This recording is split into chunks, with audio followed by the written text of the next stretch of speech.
नमस्कार दोस्तों, जेके वर्ल्ड में आपका स्वागत है। जैसा कि आप जानते हैं, कॉम्पिटिटिव एग्ज़ाम्स का सीज़न चल रहा है और आपको ये भी अच्छे से मालूम है कि किसी भी कॉम्पिटिटिव एग्ज़ाम को क्रैक करने के लिए जीके की तैयारी बहुत ही मजबूत होनी ज़रूरी है। तो इसी के लिए हम लेके आए हैं खान सर की बुक से जीके क्विक रिवीजन नोट्स का कंप्लीट पैकेज। थोड़ा विषय सूची पर गौर करें।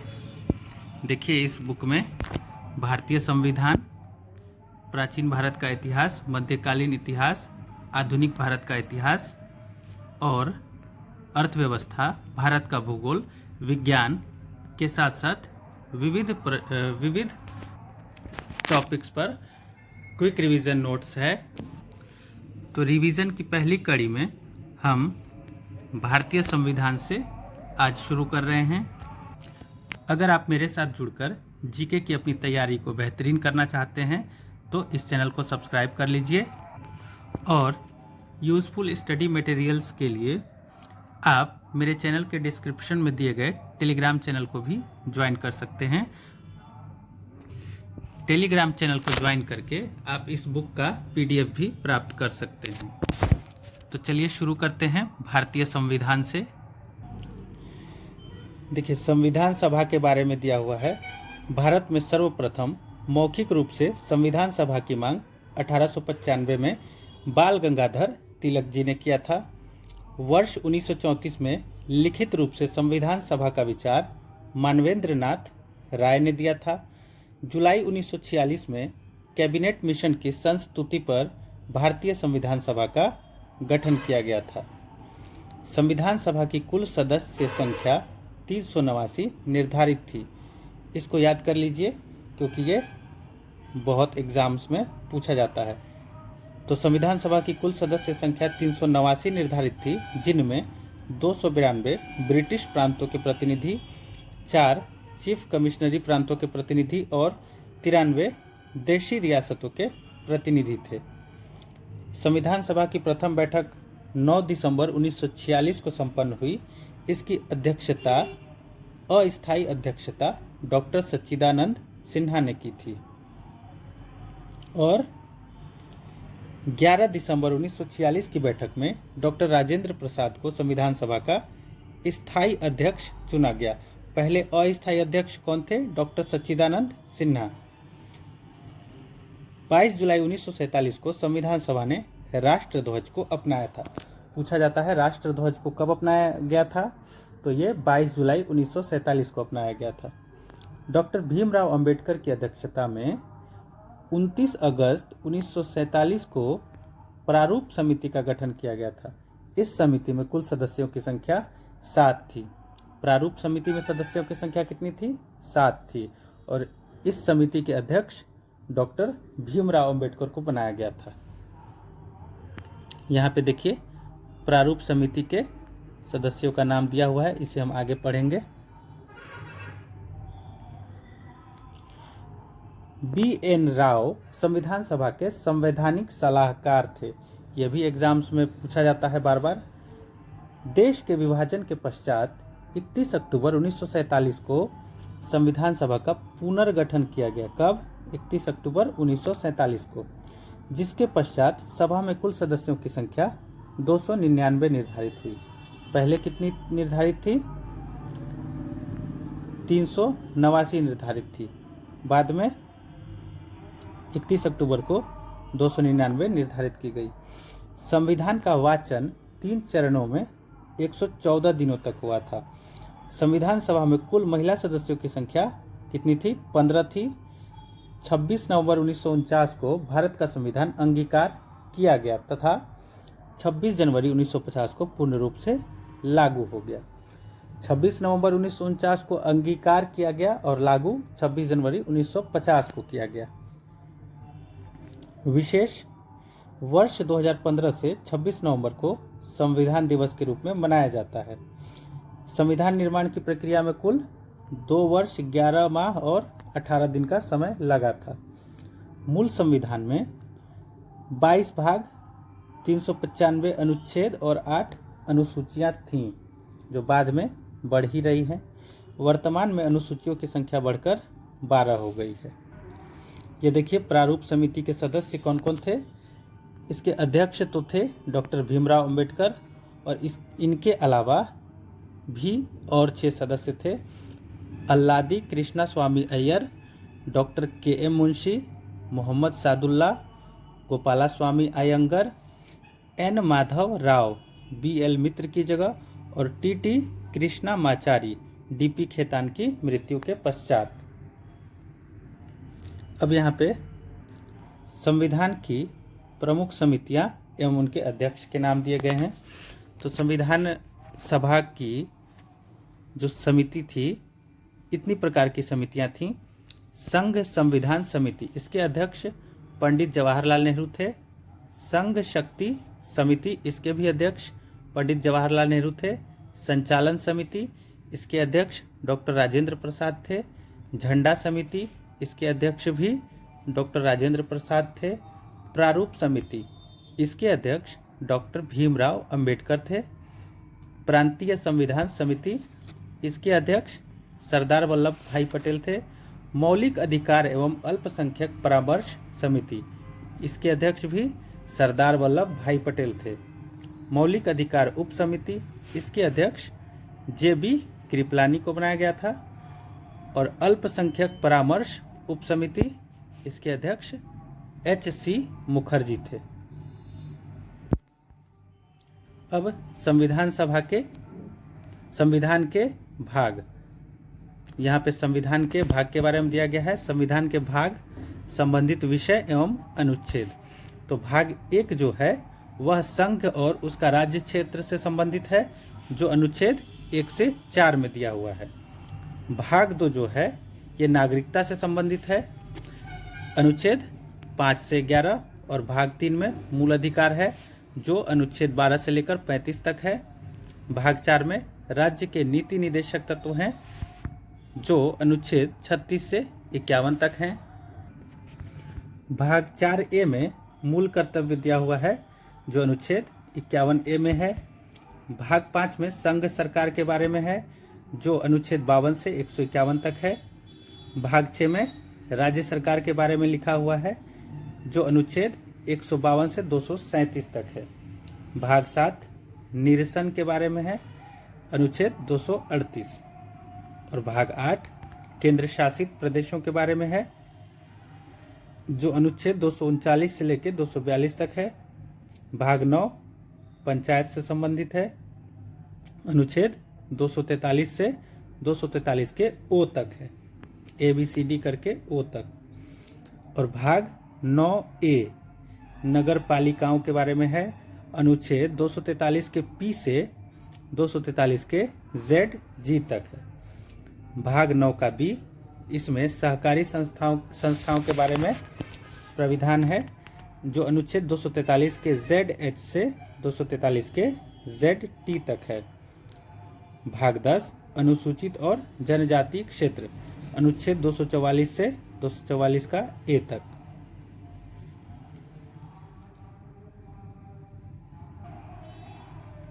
भाग 11 में संघ और राज्यों के बीच संबंध है, अनुच्छेद 245 से 263 तक।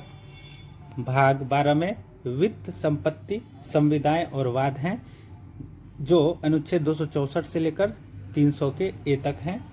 भाग 13 वाणिज्य और व्यापार, अनुच्छेद 301 से 307। भाग 14 में संघ और राज्यों के अधीन सेवाओं के बारे में लिखा गया है, जो अनुच्छेद 308 से 323 तक हैं। भाग 14 का ए अधिकरण के बारे में है, जिनका वर्णन अनुच्छेद 323 ए से 323 बी तक है। भाग 15 निर्वाचन के बारे में, अनुच्छेद 324 से 329 के ए तक है।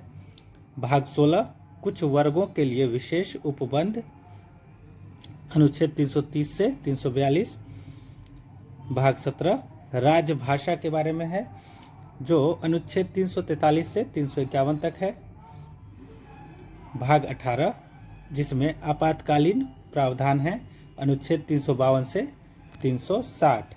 भाग 19 प्रकीर्ण, अनुच्छेद 361 से 367। भाग 20 में संविधान संशोधन के बारे में लिखा हुआ है, जो अनुच्छेद 368 में है।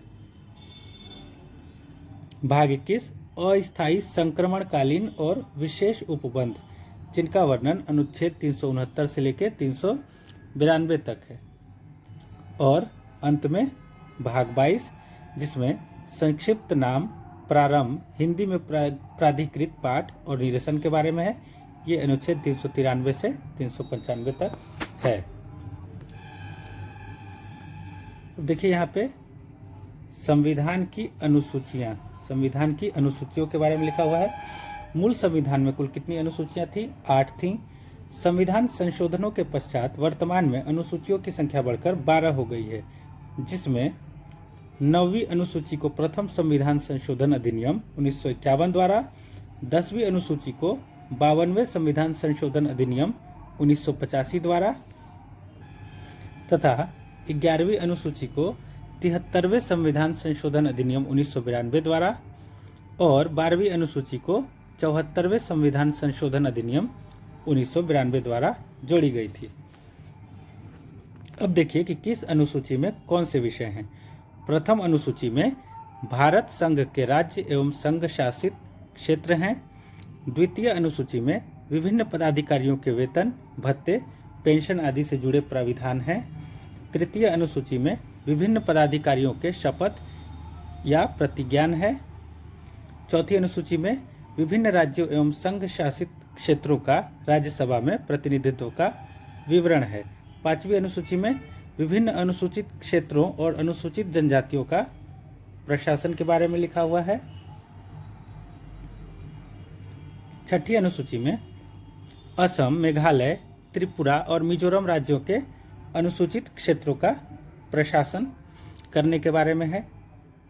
सातवीं अनुसूची में केंद्र और राज्यों के मध्य शक्तियों का बंटवारा है। आठवीं अनुसूची में संवैधानिक भाषाएं। नौवीं अनुसूची में भूमि सुधार कानून। 10वीं अनुसूची में दल बदल कानून। 11वीं अनुसूची में पंचायती राज संस्थाओं के कार्य, शक्तियां तथा कर्तव्य के बारे में है। 12वीं अनुसूची में शहरी राज संस्थाओं के कार्य, शक्तियां तथा कर्तव्य है। अब हम पढ़ेंगे संविधान के स्रोत के बारे में। भारत के संविधान में कौन सा प्रावधान किस देश से लिया गया है। तो यहाँ पे देखिए, भारतीय संविधान का सबसे बड़ा स्रोत भारत शासन अधिनियम 1935 है। ये जो ब्रिटेन है, ब्रिटेन से क्या क्या लिया गया है? ब्रिटेन से लिया गया है एकल नागरिकता, विधि का शासन, विधि के समक्ष समता, संसदात्मक शासन व्यवस्था, द्विसदनीय व्यवस्था, रिट शक्तियाँ, महान न्यायवादी का पद और बजट। ये ब्रिटेन से ली गई हैं। अब अमेरिका से मौलिक अधिकार लिया गया है, प्रस्तावना, विधि का समान संरक्षण, न्यायपालिका की स्वतंत्रता, न्यायिक पुनरावलोकन, राष्ट्रपति पर महाभियोग प्रक्रिया, सुप्रीम कोर्ट एवं हाई कोर्ट के न्यायाधीशों को हटाने की प्रक्रिया, ये सब अमेरिका से लिया गया है। आयरलैंड से राज्य के नीति निर्देशक तत्व, राष्ट्रपति की निर्वाचन प्रक्रिया, राज्यसभा में सदस्यों का मनोनयन, ये सब आयरलैंड से लिया गया है। ऑस्ट्रेलिया से क्या क्या लिया गया है? समवर्ती सूची, प्रस्तावना की भाषा, केंद्र व राज्य के बीच संबंध और संयुक्त बैठक। कनाडा से संघात्मक शासन व्यवस्था, अवशिष्ट शक्तियां केंद्र में निहित, राज्यपाल की नियुक्ति। फ्रांस से गणतंत्रात्मक शासन व्यवस्था, प्रस्तावना में वर्णित स्वतंत्रता, समता और बंधुत्व का विचार, ये सब फ्रांस से लिया गया है। दक्षिण अफ्रीका से संविधान संशोधन प्रक्रिया और राज्यसभा के सदस्यों का निर्वाचन लिया गया है। जर्मनी से मौलिक अधिकारों के निलंबन से संबंधित आपातकालीन प्रावधान और मूलभूत ढांचा। रूस से मौलिक कर्तव्य और प्रस्तावना में वर्णित न्याय, रूस से लिया गया है। जापान से विधि द्वारा स्थापित प्रक्रिया। अब देखते हैं संविधान की उद्देशिका या प्रस्तावना के बारे में। संविधान की उद्देशिका प्रस्तावना को संविधान की कुंजी कहा जाता है। पंडित जवाहरलाल नेहरू द्वारा 13 दिसंबर 1946 को प्रस्तुत किए गए उद्देशिका प्रस्ताव में जो संकल्प प्रस्तुत किए गए थे उन्हें ही संविधान सभा द्वारा 22 जनवरी 1947 को संविधान की उद्देशिका में शामिल कर लिया गया। संविधान की प्रस्तावना को एक बार पढ़ते हैं। हम भारत के लोग भारत को एक संपूर्ण प्रभुत्व संपन्न समाजवादी पंथनिरपेक्ष लोकतंत्रात्मक गणराज्य बनाने के लिए तथा इसके समस्त नागरिकों को सामाजिक, आर्थिक और राजनीतिक न्याय, विचार, अभिव्यक्ति, विश्वास, धर्म और उपासना की स्वतंत्रता, प्रतिष्ठा और अवसर की समता प्राप्त कराने के लिए तथा उन सब में व्यक्ति की गरिमा और राष्ट्र की एकता तथा अखंडता सुनिश्चित करने वाली बंधुता बढ़ाने के लिए दृढ़ संकल्प होकर अपनी इस संविधान सभा में आज दिनांक 26 नवंबर 1949 ईस्वी मिति मार्गशीर्ष शुक्ला सप्तमी संवत 2006 विक्रमी को एतद द्वारा इस संविधान को अंगीकृत, अधिनियमित और आत्मार्पित करते हैं। देखिए 42वें संविधान संशोधन अधिनियम जो 1976 में हुआ था द्वारा प्रस्तावना में समाजवादी, पंथनिरपेक्ष और अखंडता शब्द जोड़े गए थे। यह भी प्रश्न बार बार पूछा जाता है कि किस संविधान संशोधन अधिनियम में समाजवादी, पंथनिरपेक्ष या अखंडता शब्द जोड़े गए थे। ठाकुर दास भार्गव ने प्रस्तावना को संविधान की आत्मा कहा था। किसने प्रस्तावना को संविधान की आत्मा कहा था? ठाकुर दास भार्गव ने। अब संघ एवं इसका क्षेत्र देखते हैं। संविधान के भाग 1 के अंतर्गत अनुच्छेद 1 से 4 तक में संघ एवं इसके क्षेत्र की चर्चा की गई है। अनुच्छेद 1 में कहा गया है कि इंडिया अर्थात भारत राज्यों का संघ होगा, यूनियन ऑफ स्टेट्स। अनुच्छेद 2 तथा 3 संसद को यह अधिकार देता है कि वह विधि बनाकर संघ में नए राज्यों का प्रवेश व स्थापना, राज्यों का नाम परिवर्तन, सीमाओं का परिवर्तन या राज्यों का पुनर्गठन कर सकती है। भाषा के आधार पर राज्यों के गठन हेतु वर्ष 1948 में धर आयोग एवं जेवीपी समिति का गठन किया गया था, परंतु इन समितियों ने भाषा के आधार पर राज्यों के गठन की मांग को अस्वीकार कर दिया था। वर्ष 1953 में पोट्टी श्री रामुलु के आंदोलन के पश्चात तेलुगु भाषा के आधार पर आंध्र प्रदेश भाषा के आधार पर गठित होने वाला प्रथम राज्य बना। वर्ष 1953 में फजल अली की अध्यक्षता में गठित 3 सदस्यीय राज्य पुनर्गठन आयोग की सिफारिश पर 1 नवंबर 1956 को 14 राज्यों तथा 6 केंद्र शासित प्रदेशों का गठन किया गया। वो 14 राज्य और 6 केंद्र शासित प्रदेश कौन कौन से थे? 14 राज्यों में उत्तर प्रदेश, बिहार, बम्बई, जम्मू कश्मीर, पंजाब, राजस्थान, मध्य प्रदेश, पश्चिम बंगाल, ओडिशा, मद्रास, केरल, मैसूर, असम तथा आंध्र प्रदेश थे। और केंद्र शासित प्रदेशों में दिल्ली, अंडमान निकोबार द्वीप समूह, लक्षद्वीप मिनी काय, अमीनो द्वीप द्वीप समूह, मणिपुर, त्रिपुरा तथा हिमाचल प्रदेश। यहाँ पे देखिए नोट में वर्ष 1973 में लक्षद्वीप मिनी काय अमीनो द्वीप समूह का नाम बदलकर लक्षद्वीप कर दिया गया। अब यहाँ पे देखिए 1956 के पश्चात गठित नवीन राज्य। 1 मई 1960 को गुजरात का गठन किया गया और उससे महाराष्ट्र, ये जो है गुजरात, इसे महाराष्ट्र से पुनर्गठित करके बनाया गया। 1 दिसंबर 1963 को नागालैंड का गठन हुआ असम से। 1 नवंबर 1966 को पंजाब से काटकर हरियाणा बनाया गया। 25 जनवरी 1971 को हिमाचल प्रदेश, जो कि संघ राज्य क्षेत्र था, उससे हिमाचल प्रदेश को 18वां राज्य बनाया गया। 21 जनवरी 1972 को मणिपुर संघ राज्य क्षेत्र से मणिपुर राज्य बनाया गया। 21 जनवरी 1972 को त्रिपुरा संघ राज्य क्षेत्र से त्रिपुरा का गठन किया गया। 21 जनवरी 1972 को ही असम से मेघालय का गठन हुआ। 16 मई 1975 को सिक्किम, जो पहले सह राज्य था, उसका पुनर्गठन कर सिक्किम नाम से 22वां राज्य बनाया गया। 20 फरवरी 1987 को मिजोरम संघ राज्य क्षेत्र से मिजोरम राज्य बनाया गया। 20 फरवरी 1987 को ही अरुणाचल प्रदेश संघ राज्य क्षेत्र से अरुणाचल प्रदेश राज्य का गठन हुआ। 30 मई 1987 को गोवा संघ राज्य क्षेत्र से गोवा 25वां राज्य के रूप में बनाया गया।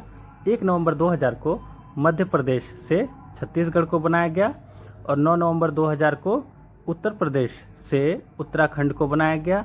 15 नवंबर 2000 को बिहार का विभाजन कर झारखंड बनाया गया और 2 जून 2014 को आंध्र प्रदेश से काटकर तेलंगाना, जो कि 29वां राज्य है भारत का, ये बनाया गया। अब केंद्र शासित प्रदेशों का गठन देखते हैं।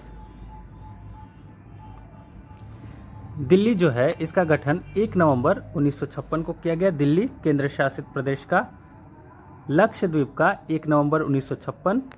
अंडमान निकोबार द्वीप समूह का गठन 1 नवंबर 1956। पुडुचेरी का 16 अगस्त 1962। चंडीगढ़ का 1 नवंबर 1966।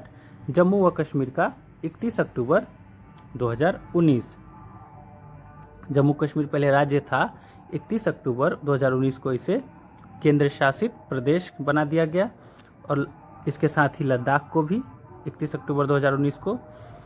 दादरा व नगर हवेली और दमन व दीव, ये दोनों को संयुक्त कर दिया गया 26 जनवरी 2020 को।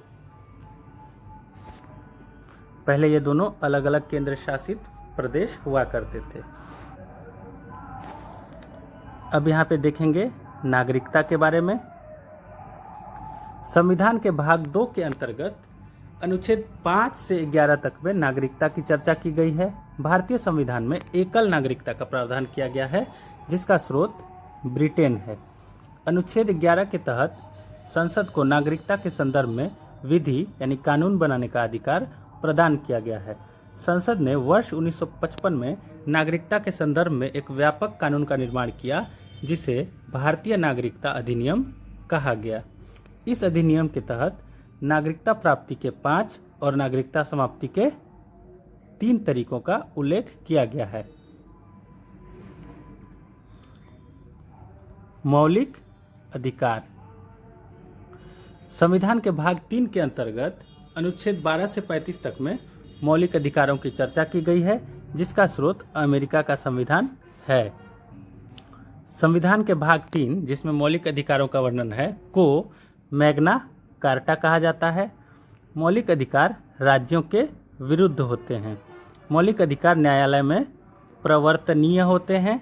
मूल संविधान में कुल मौलिक अधिकारों की संख्या 7 थी, जिसमें संपत्ति का अधिकार भी शामिल था, तो उसे हटा दिया गया है। अब कुल 6 मौलिक अधिकार रह गए हैं।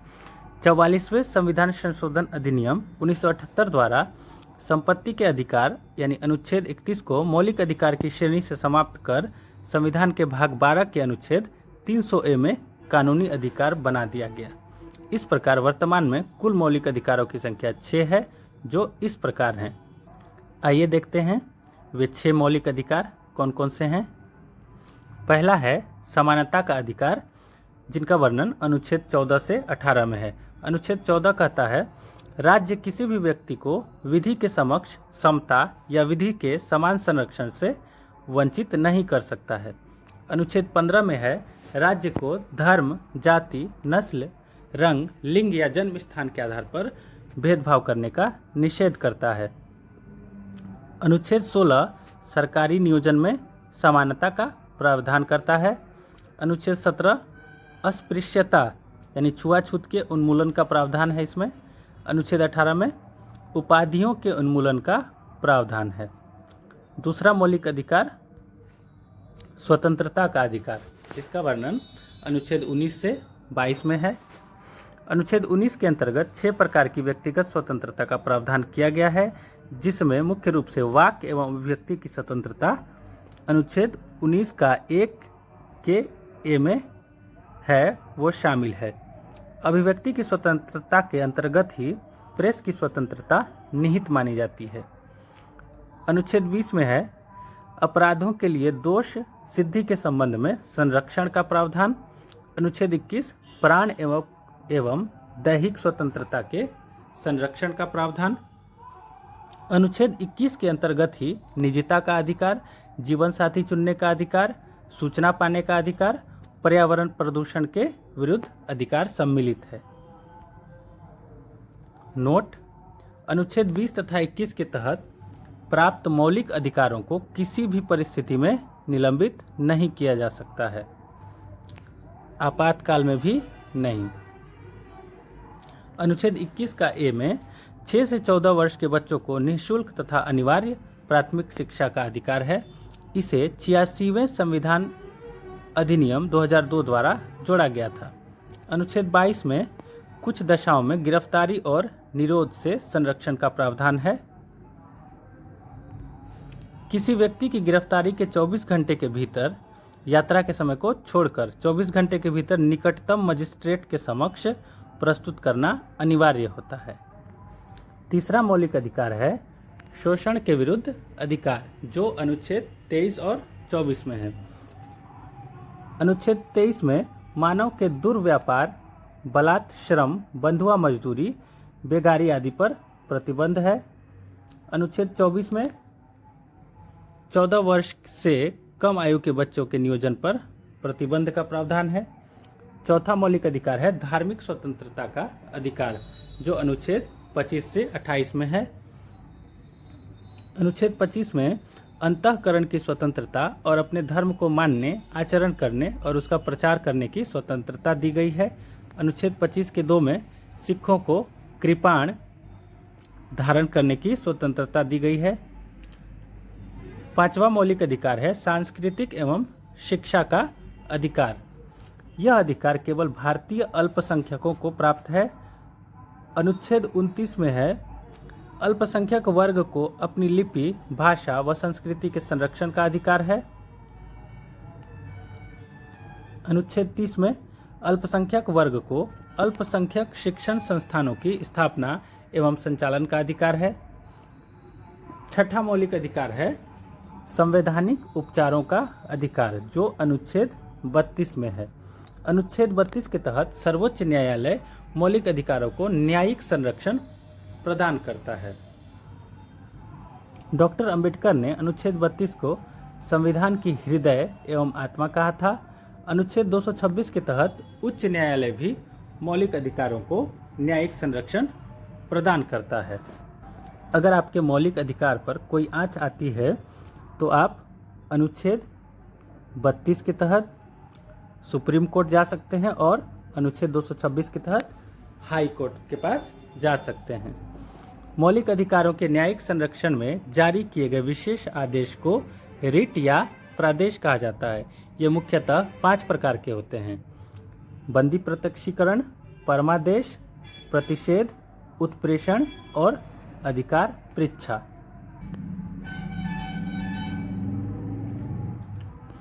अब राज्य के नीति निर्देशक तत्व, जो संविधान के भाग 4 में है। संविधान के भाग 4 के अंतर्गत अनुच्छेद 36 से 51 तक में राज्य के नीति निर्देशक तत्व की चर्चा की गई है, जिसका स्रोत आयरलैंड का संविधान है। राज्य के नीति निर्देशक तत्व का उद्देश्य कल्याणकारी राज्य की स्थापना करना है। राज्य के नीति निर्देशक तत्व राज्यों के विरुद्ध नहीं होते हैं, अपितु इनके कर्तव्य होते हैं।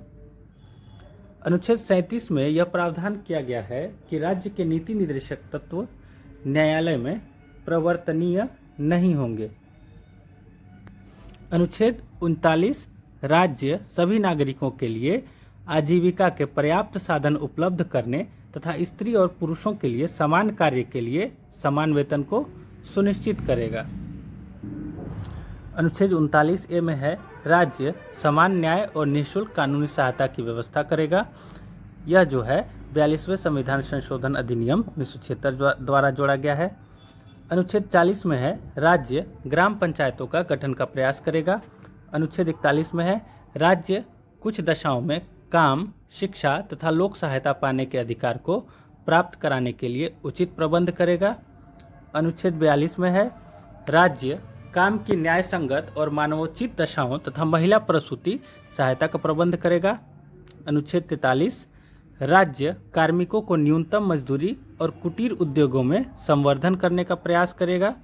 अनुच्छेद 44 राज्य संपूर्ण राज्य क्षेत्र में समान नागरिक संहिता को लागू करने का प्रयास करेगा। ये सबसे लोकप्रिय विषय है अभी देश के अंदर।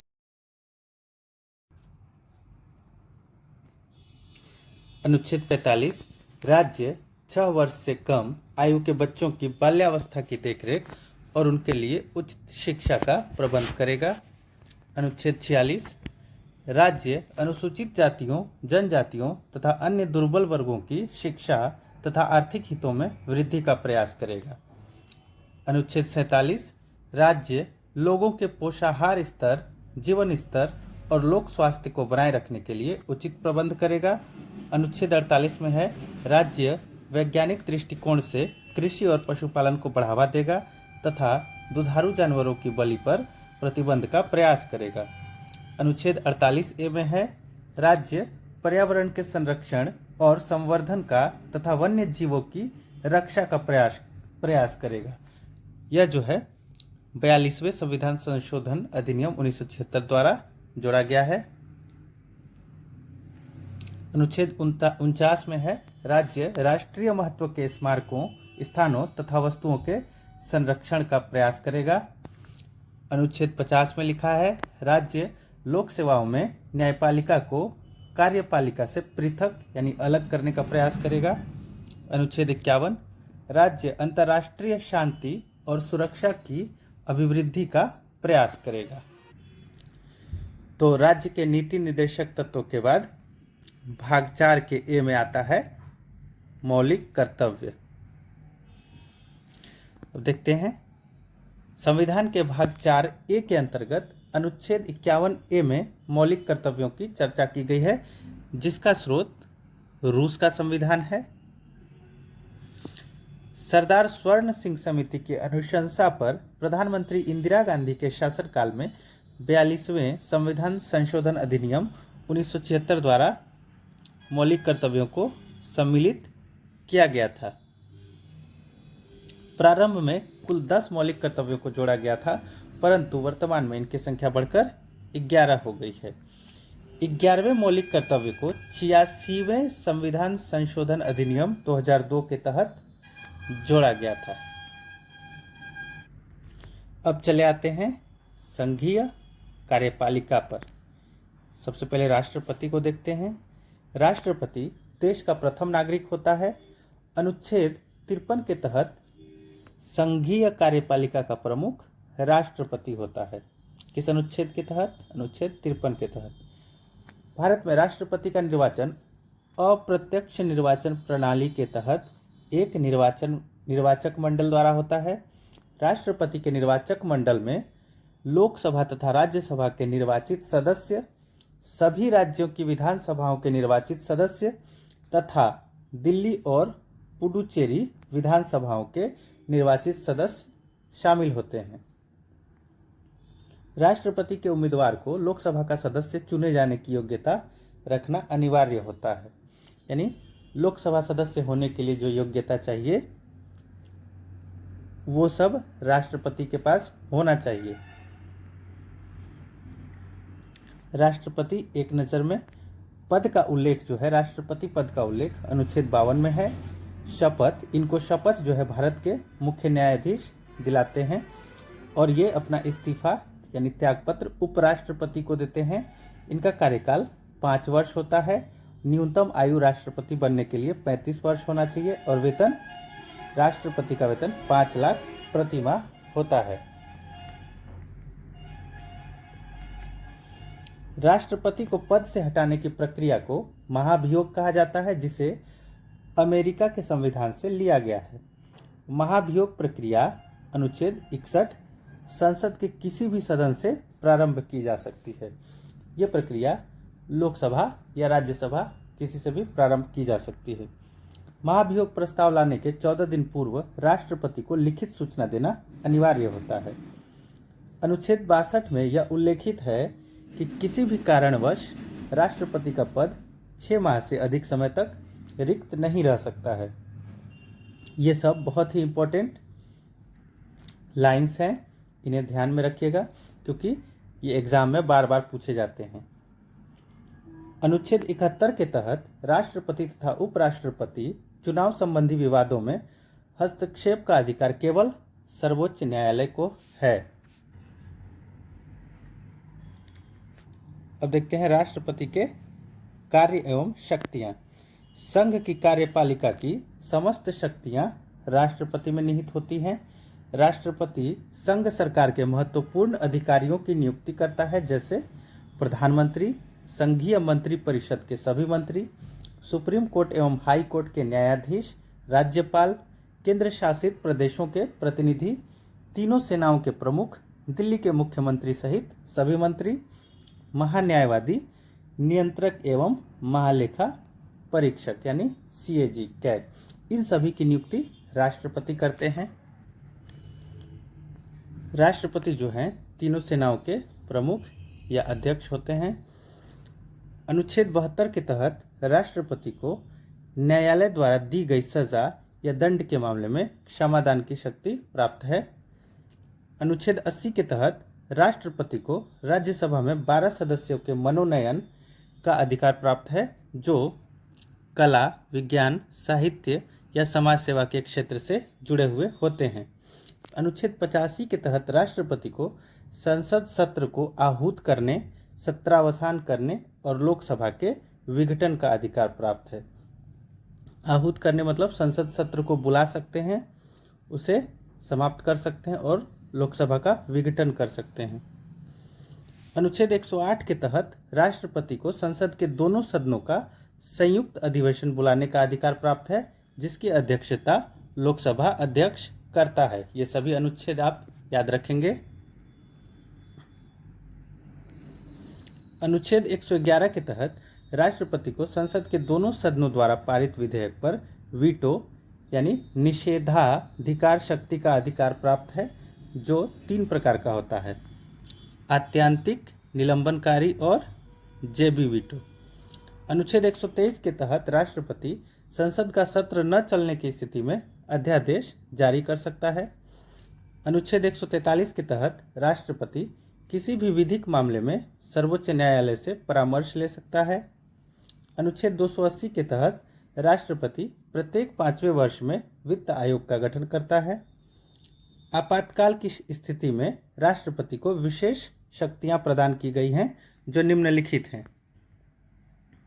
देखिए, आपातकाल में राष्ट्रपति को कौन सी विशेष शक्तियां मिल जाती हैं। पहला, अनुच्छेद 352 के तहत युद्ध, बाहरी आक्रमण या बाह्य आक्रमण और सशस्त्र विद्रोह के दौरान राष्ट्रीय आपातकाल की घोषणा का अधिकार है उन्हें। दूसरा, अनुच्छेद 356 के तहत राज्य का संवैधानिक तंत्र विफल होने की स्थिति में राज्य आपातकाल यानी राष्ट्रपति शासन की घोषणा का अधिकार। और तीसरा, अनुच्छेद 360 के तहत देश की आर्थिक स्थिति खराब होने की दशा में वित्तीय आपातकाल की घोषणा का अधिकार। अब उपराष्ट्रपति से संबंधित इम्पोर्टेंट नोट्स देखते हैं।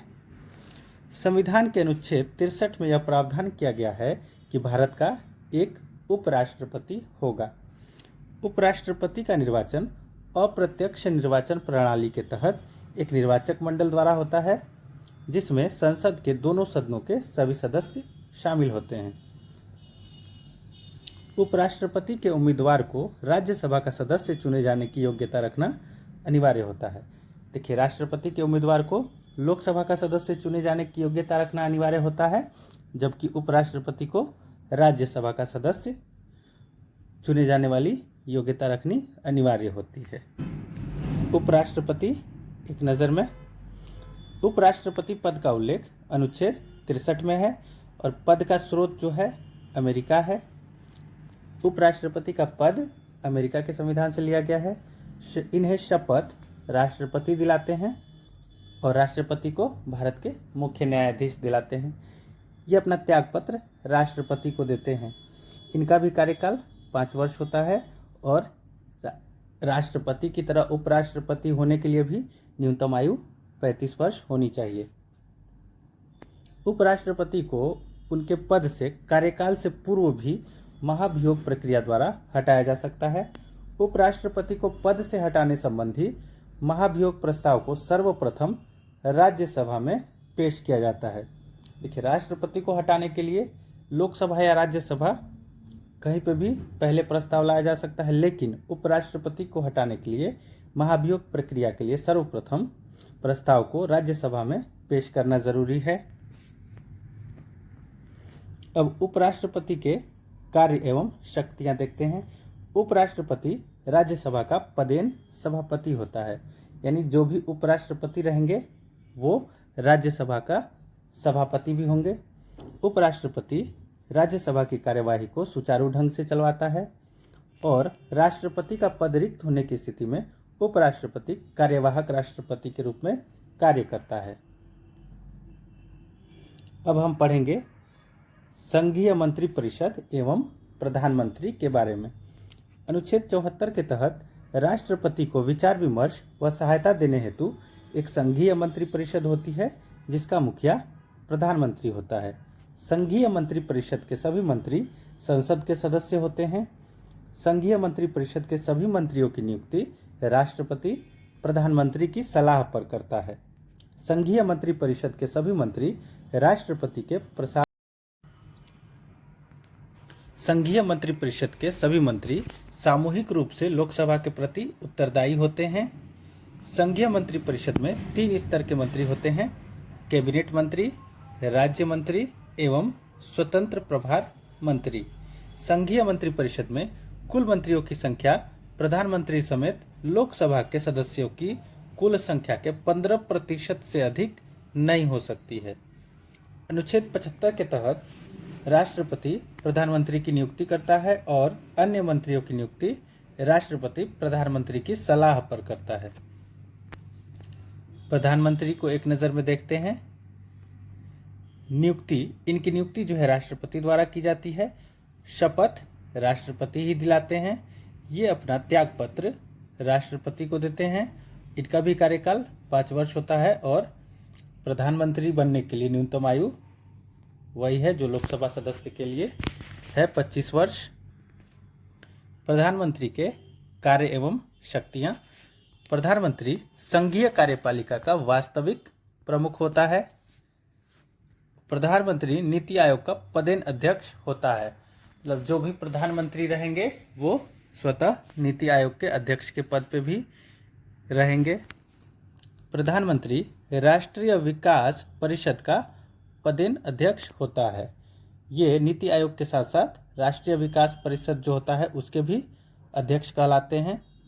अनुच्छेद 85 के तहत राष्ट्रपति प्रधानमंत्री की सलाह पर लोकसभा को विघटित या भंग कर सकता है। आइए अब देखते हैं महान्यायवादी यानी अटॉर्नी जनरल को। संविधान के अनुच्छेद 76 के तहत संघीय मंत्रिपरिषद की सलाह पर राष्ट्रपति महान्यायवादी की नियुक्ति करता है।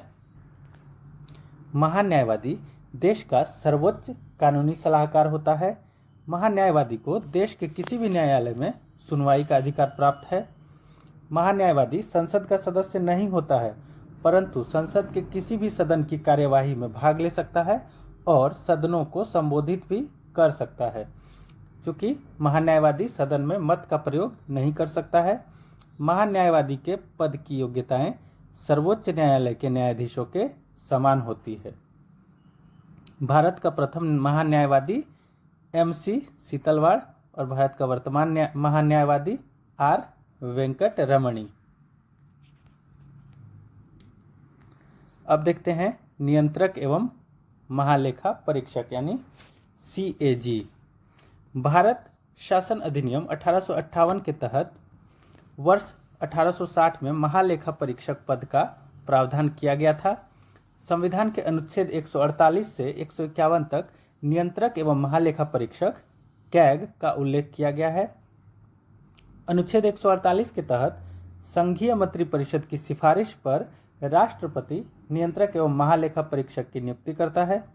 नियंत्रक एवं महालेखा परीक्षक का कार्यकाल पद ग्रहण से 6 वर्ष अथवा 65 वर्ष की आयु तक, जो पहले पूरा होता हो तब तक होता है। नियंत्रक एवं महालेखा परीक्षक को उसके पद से कार्यकाल से पूर्व भी हटाया जा सकता है, जिसकी विधि सुप्रीम कोर्ट के न्यायाधीशों को पद से हटाने के समान होती है। नियंत्रक एवं महालेखा परीक्षक का मुख्य कार्य लोक धन के व्यय की निगरानी करना होता है। नियंत्रक एवं महालेखा परीक्षक के रिपोर्ट की जांच लोक लेखा समिति करती है, जिस कारण नियंत्रक एवं महालेखा परीक्षक को लोक लेखा समिति का मित्र, दार्शनिक और मार्गदर्शक कहा जाता है। वर्ष 1976 में लेखा महानियंत्रक CGA नामक नए पद का निर्माण किया गया था, जिसकी नियुक्ति राष्ट्रपति करता है। भारत के प्रथम नियंत्रक एवं महालेखा परीक्षक नरहरि राव थे और भारत के वर्तमान नियंत्रक एवं महालेखा परीक्षक गिरीश चंद्र मुर्मू हैं। अब आते हैं संघीय विधायिका पर। अनुच्छेद 79 के तहत संघीय विधायिका के रूप में कानून बनाने का कार्य संसद करती है। संसद के 3 प्रमुख अंग हैं, राष्ट्रपति, राज्यसभा और लोकसभा। देखिए, राष्ट्रपति संसद के अध्यक्ष होते हैं, राज्यसभा को उच्च सदन और लोकसभा को निम्न सदन भी कहा जाता है। अब पढ़ते हैं राज्यसभा के बारे में। राज्यसभा का निर्माण राज्यों तथा केंद्र शासित प्रदेशों के प्रतिनिधियों से मिलकर होता है। राज्यसभा को उच्च सदन या स्थायी सदन या राज्यों का परिषद भी कहा जाता है। राज्यसभा को भंग नहीं किया जा सकता है, क्योंकि यह एक स्थायी सदन है। इसके 1/3 सदस्य प्रत्येक 2 वर्ष पर सेवानिवृत्त हो जाते हैं। राज्यसभा में अधिकतम सदस्यों की संख्या 250 निर्धारित है, जिसमें से 238 सदस्य राज्यों व केंद्र शासित प्रदेशों से निर्वाचित हैं और 12 सदस्य राष्ट्रपति द्वारा मनोनीत किए जाते हैं। राज्यसभा के सदस्यों का मनोनयन कला, विज्ञान, साहित्य और समाज सेवा के क्षेत्र में उत्कृष्ट योगदान के आधार पर किया जाता है। राज्यसभा में वर्तमान सदस्यों की संख्या 245 है। अब देखिए, राज्यसभा में सर्वाधिक सीटों वाले राज्य उत्तर प्रदेश में राज्यसभा की 31 सीटें हैं, महाराष्ट्र में 19, तमिलनाडु में 18, बिहार में 16 और पश्चिम बंगाल में भी 16 है। यानी ये सर्वाधिक सीटों वाले राज्य हैं। राज्यसभा में प्रत्येक राज्य के प्रतिनिधियों का निर्वाचन उस राज्य की विधानसभा के सदस्यों द्वारा किया जाता है। राज्यसभा के सदस्यों का कार्यकाल 6 वर्ष और न्यूनतम आयु 30 वर्ष होती है। यानी सदस्य होने के लिए न्यूनतम आयु 30 वर्ष होनी चाहिए। राज्यसभा का पहली बार गठन 3 अप्रैल 1952 को हुआ था और इसकी पहली बैठक 13 मई 1952 को हुई थी। उपराष्ट्रपति राज्यसभा का पदेन सभापति होता है, मतलब जो उपराष्ट्रपति के पद पर होंगे वो राज्यसभा के सभापति कहलाएंगे, परंतु उपराष्ट्रपति जो हैं सब राज्यसभा के पदेन सभापति होते हैं, परंतु राज्यसभा का सदस्य नहीं होता है। राज्यसभा अपने सदस्यों में से एक उपसभापति का चुनाव करती है। राज्यसभा के प्रथम सभापति डॉक्टर सर्वपल्ली राधाकृष्णन और प्रथम उपसभापति SV कृष्णमूर्ति थे। राज्यसभा की प्रथम महिला उपसभापति वायलेट अलवा थी। राज्यसभा के वर्तमान सभापति जगदीप धनखड़ और वर्तमान उपसभापति हरिवंश नारायण हैं। अब पढ़ते हैं लोकसभा के बारे में। लोकसभा का संगठन सार्वभौम वयस्क मताधिक के आधार पर प्रत्यक्ष चुनाव द्वारा चुने गए प्रतिनिधियों से किया जाता है। लोकसभा को निम्न सदन या अस्थायी सदन या जनता का सदन कहा जाता है। लोकसभा में अधिकतम सदस्यों की संख्या 550 निर्धारित है, जिसमें से 530 सदस्य राज्यों और 20 सदस्य केंद्र शासित प्रदेशों से निर्वाचित होते हैं। 550 अधिकतम संख्या जो है निर्धारित है लोकसभा की, उसमें से वर्तमान सदस्यों की संख्या अभी 543 है। लोकसभा में सर्वाधिक सीटों वाले राज्य, अब ज़्यादा सीटें किन राज्यों में है लोकसभा की? उत्तर प्रदेश में 80 है, महाराष्ट्र में 48, पश्चिम बंगाल में 42, बिहार में 40, तमिलनाडु में 39। बाकी राज्यों में इनसे कम ही सीटें हैं। लोकसभा के सदस्यों का कार्यकाल 5 वर्ष और न्यूनतम आयु लोकसभा सदस्य होने के लिए न्यूनतम आयु 25 वर्ष होती है। राष्ट्रीय आपातकाल के दौरान लोकसभा के कार्यकाल को एक बार में 1 वर्ष के लिए बढ़ाया जा सकता है। वर्ष 1976 में 42वें संविधान संशोधन अधिनियम द्वारा लोकसभा के कार्यकाल को 5 वर्ष से बढ़ाकर 6 वर्ष कर दिया गया था, परंतु वर्ष 1978 में 44वें संविधान संशोधन अधिनियम द्वारा लोकसभा के कार्यकाल को 6 वर्ष से घटाकर पुनः 5 वर्ष कर दिया गया। देखिए 42वें संशोधन में 6 वर्ष कर दिया गया था 1976 में, और 2 वर्ष बाद 44वें संशोधन में इसे फिर से 5 वर्ष कर दिया गया। लोकसभा अपने सदस्यों में से एक अध्यक्ष तथा एक उपाध्यक्ष का चुनाव करती है। संयुक्त अधिवेशन की अध्यक्षता सदैव लोकसभा अध्यक्ष करता है। कोई विधेयक धन विधेयक है या नहीं, इसका निर्णय सदैव लोकसभा अध्यक्ष करता है। धन विधेयक सदैव लोकसभा में प्रस्तुत होता है, परंतु राज्यसभा धन विधेयक को अधिकतम 14 दिनों तक रोक सकती है। ये सब बहुत ही इंपॉर्टेंट पॉइंट्स हैं, इन्हें अच्छे से पढ़ें। पहली लोकसभा का गठन वर्ष 1952 में हुआ था। वर्तमान में 17वीं लोकसभा, देखिए अब तो 18वीं हो गई है, 24 से 29, तो वर्तमान में 18वीं लोकसभा कार्यरत है 2024 से 2029। लोकसभा के प्रथम अध्यक्ष गणेश वासुदेव मावलंकर व पहली महिला अध्यक्ष मीरा कुमार थी। इसके अतिरिक्त सुमित्रा महाजन भी लोकसभा अध्यक्ष रह चुकी हैं, जो कि महिला थी। लोकसभा के प्रथम उपाध्यक्ष अनंत शयनम अयंगर थे, और लोकसभा के वर्तमान अध्यक्ष ओम बिरला हैं। देखिए डेटा थोड़ा सा पुराना हो सकता है, तो कहीं पे कुछ पुरानी इन्फॉर्मेशन भी इसमें हो सकती है। देखिए इसमें स्टैटिक जीके के साथ थोड़ा सा करंट अफेयर्स भी जुड़ा हुआ है, तो करंट अफेयर्स वाला जो पार्ट है वो कुछ दिन पहले का हो सकता है, तो इसे कृपया समझें।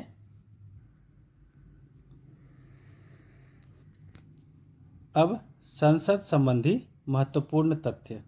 संसद का कोई सदस्य यदि बिना किसी पूर्व सूचना के 60 दिनों तक अनुपस्थित रहता है तो उसकी सदस्यता समाप्त की जा सकती है। संसद के सदनों में कोरम कुल सदस्य का 1/10वां भाग होता है। साधारणतः वर्ष में 3 बार संसद सत्र आयोजित होते हैं: बजट सत्र, मानसून सत्र और शीतकालीन सत्र।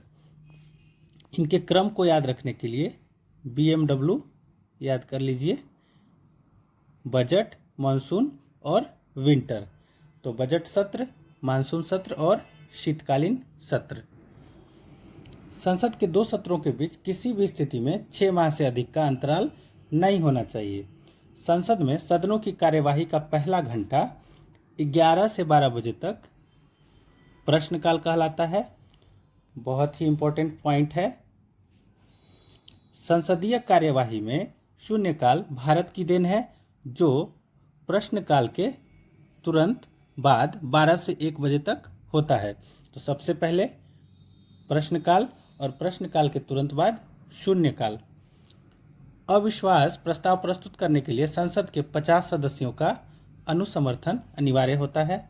संसदीय इतिहास में अब तक 3 बार 1961, 78 और 2002 में संयुक्त अधिवेशन बुलाया जा चुका है। अब देखिए यहाँ पे प्रमुख संसदीय समितियों के बारे में लिखा गया है। प्रमुख संसदीय समितियों में एक है लोक लेखा समिति, दूसरी प्राक्कलन समिति और तीसरी लोक उद्यम समिति। लोक लेखा समिति का गठन 1921 में भारत सरकार अधिनियम 1919 के तहत हुआ था। प्राक्कलन समिति का गठन वर्ष 1950 में जॉन मथाई की सिफारिश पर हुआ था, और लोक उद्यम समिति का गठन 1964 में कृष्णा मेनन समिति की सिफारिश पर हुआ था। लोक लेखा समिति में कुल सदस्य 22 होते हैं, जिसमें से लोकसभा से 15 एवं राज्यसभा से 7 चुने जाते हैं। और प्राक्कलन समिति में 30 सदस्य होते हैं, जो केवल लोकसभा से होते हैं। लोक उद्यम समिति में 22 सदस्य, इसमें भी लोकसभा से 15 एवं राज्यसभा से 7 होते हैं। लोक लेखा समिति का कार्य है CAG यानी कैग के रिपोर्ट की जांच करना, और प्राक्कलन समिति का कार्य है बजट के अनुमानों की जांच करना, और सीएजी द्वारा लोक उद्यम समिति का कार्य है सीएजी द्वारा लोक उद्यमों पर रखी गई रिपोर्ट की जांच करना। यहाँ पे वर्तमान अध्यक्ष के नाम है तीनों समितियों के, हो सकता है कि इनमें कुछ बदलाव भी हो गया हो। अब देखते हैं संघीय न्यायपालिका, उच्चतम न्यायालय यानी सुप्रीम कोर्ट। भारत की न्यायिक व्यवस्था में एकीकृत न्याय का प्रावधान किया गया है, जिसमें शीर्ष स्थान पर उच्चतम न्यायालय व उसके अधीन उच्च न्यायालय हैं। सुप्रीम कोर्ट के नीचे हाई कोर्ट। संविधान के भाग 5 में अनुच्छेद 124 से 147 तक उच्चतम न्यायालय का गठन, शक्तियां और क्षेत्राधिकार का प्रावधान किया गया है। रेगुलेटिंग अधिनियम 1773 के तहत वर्ष 1774 में कलकत्ता में उच्चतम न्यायालय की स्थापना की गई थी। यह प्रश्न भी पूछा जाता है बराबर, जिसके प्रथम मुख्य न्यायाधीश सर एलिजा एम्पे थे। भारत शासन अधिनियम 1935 के तहत संघीय न्यायपालिका का प्रावधान किया गया था। भारत के उच्चतम न्यायालय का उद्घाटन 28 जनवरी 1950 को किया गया था। उच्चतम न्यायालय में न्यायाधीशों की संख्या में वृद्धि करने की शक्ति संसद में निहित होती है। वर्तमान में उच्चतम न्यायालय में कुल न्यायाधीशों की संख्या मुख्य न्यायाधीश सहित 34 है, यानी मुख्य न्यायाधीश चीफ जस्टिस के अलावा 33 और न्यायाधीश उच्चतम न्यायालय में होने चाहिए।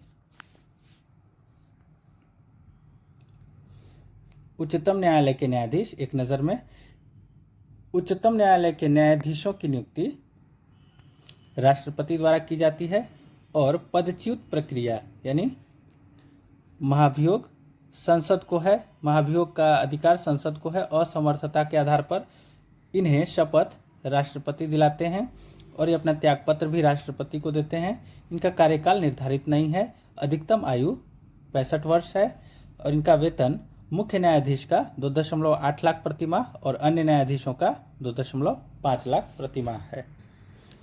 उच्चतम न्यायालय का न्यायाधीश बनने के लिए किसी व्यक्ति को भारत का नागरिक होना चाहिए। वह व्यक्ति किसी उच्च न्यायालय में कम से कम 5 वर्ष तक न्यायाधीश रहा हो, या उसे उच्च न्यायालय या विभिन्न न्यायालयों में मिलाकर 10 वर्ष तक वकील होना चाहिए, या वो राष्ट्रपति की नज़र में विधि वेत्ता हो यानी कानून का ज्ञाता हो।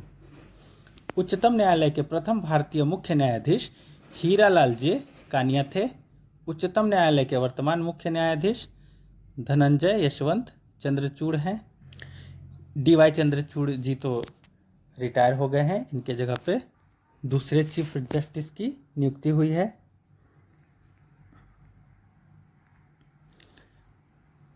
अब देखते हैं राज्य कार्यपालिका के अंतर्गत राज्यपाल को।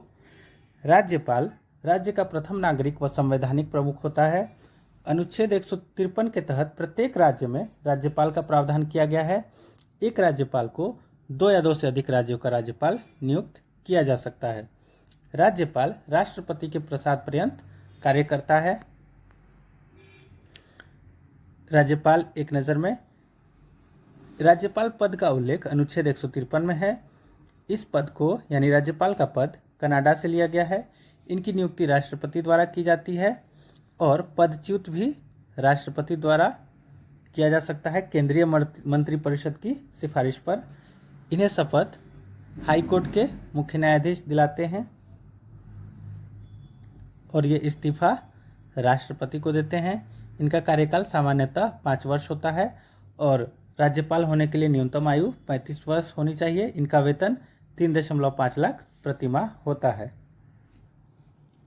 राज्यपाल के कार्य एवं शक्तियाँ। राज्यपाल राज्य की कार्यपालिका और विधायिका का प्रमुख होता है। राज्यपाल राज्य सरकार के महत्वपूर्ण अधिकारियों की नियुक्ति करता है, जैसे मुख्यमंत्री, राज्य मंत्रिपरिषद के सभी मंत्री, महाधिवक्ता, राज्य संबंधी संस्थाओं के अध्यक्ष एवं सदस्यों की नियुक्ति। इन सब की नियुक्ति राज्यपाल करते हैं। राज्यपाल राज्य विश्वविद्यालय का कुलाधिपति होता है। अनुच्छेद 161 के तहत राज्यपाल न्यायालय द्वारा दी गई सजा को कम अथवा पूर्णतः माफ कर सकता है। इसे राज्यपाल की क्षमादान शक्ति कहा जाता है। अनुच्छेद 171 के तहत राज्यपाल विधान परिषद की कुल सदस्य संख्या का 1/6 भाग सदस्यों को मनोनीत करता है, जिनका कला, विज्ञान, साहित्य, समाज सेवा एवं सहकारिता के क्षेत्र में उत्कृष्ट योगदान होता है। अनुच्छेद 174 के तहत राज्यपाल मुख्यमंत्री की सिफारिश पर विधानसभा को भंग या विघटित कर सकता है। अनुच्छेद 200 के तहत राज्यपाल राज्य विधानमंडल द्वारा पारित विधेयक पर वीटो शक्ति का प्रयोग करके विधेयक को राष्ट्रपति के पास आरक्षित कर सकता है। अनुच्छेद 213 के तहत राज्यपाल राज्य विधानमंडल का सत्र न चलने की स्थिति में राज्य सूची के किसी भी विषय पर अध्यादेश जारी कर सकता है। अनुच्छेद 356 के तहत राज्यपाल की सिफारिश पर राष्ट्रपति राज्य आपातकाल या राष्ट्रपति शासन की घोषणा कर सकते हैं। अब राज्य की मंत्रिपरिषद एवं मुख्यमंत्री के बारे में। अनुच्छेद 163 के तहत राज्यपाल को विचार विमर्श व सहायता देने हेतु एक राज्य मंत्रिपरिषद का गठन किया जाता है, जिसका मुखिया मुख्यमंत्री होता है। राज्य मंत्रिपरिषद के सभी मंत्री राज्य विधानमंडल के सदस्य होते हैं।